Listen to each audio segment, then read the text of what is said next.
Western doctors typically recommend 0.8 grams of protein per kilogram body weight.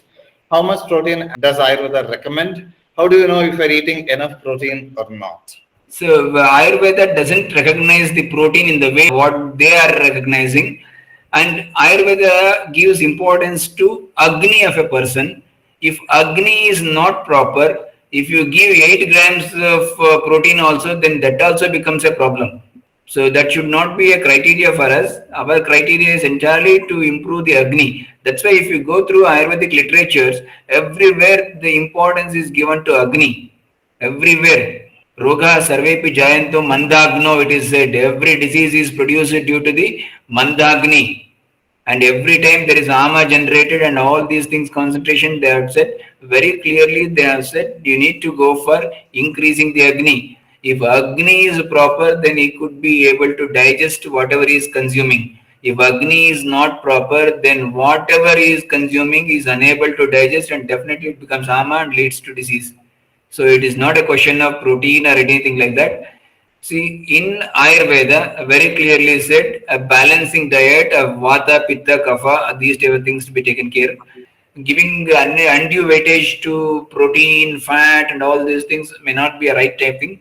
Ayurveda very clearly prescribes that Sarva Rasabhyasa. We need to eat all sort of rasas every day. Sarva Rasabhyasam Arogyam. It is very clearly said.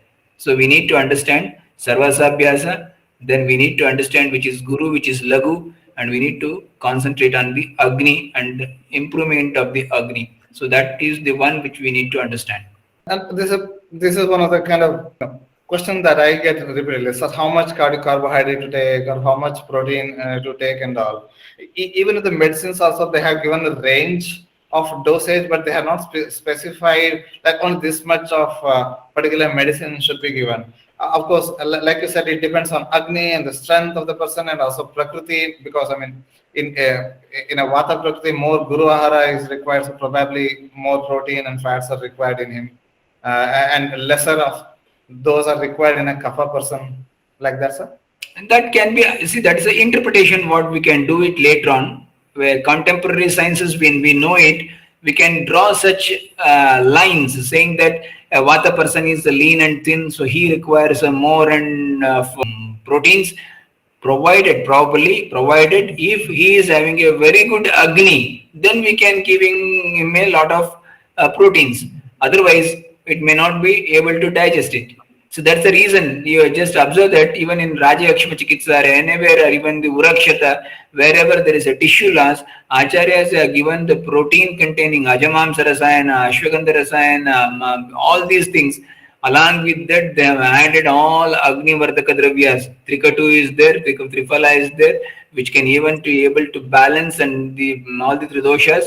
And of course, in the same time, it also kindles the Agni, which is very much required for the digestion of the food stuff what is being put into. So very clearly, you need to understand that Agni and maintaining the Agni or even the developing an Agni to a proper sense is the important factor that we need to concentrate on that. Once Agni is good, everything will be digested.